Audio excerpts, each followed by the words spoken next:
Une jeune femme mariée s'est rendue chez sa mère et s'est plainte que son mari n'a pas toujours acheté les choses qu'elle voulait. « Combien de ces choses as-tu acheté pour toi-même » lui demande sa mère.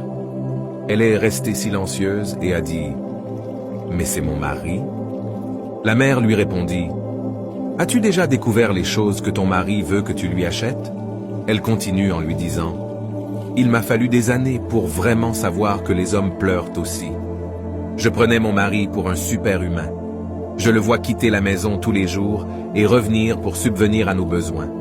Un jour, alors que j'ai quitté la maison et qu'il était à la maison, je me suis souvenu que j'avais besoin de prendre quelque chose.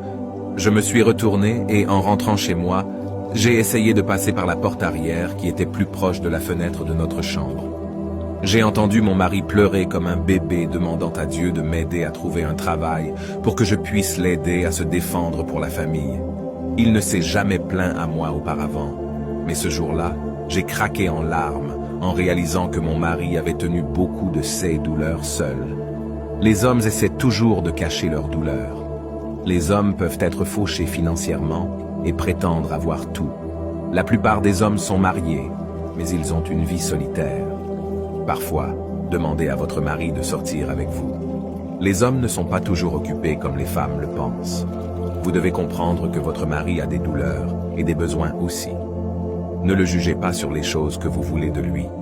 Parfois, ton mari n'a pas les choses que tu veux.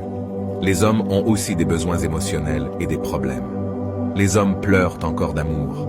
Estimez-vous heureuse d'avoir un homme à vos côtés et prenez soin de lui. Que Dieu bénisse tous les hommes forts de ce monde.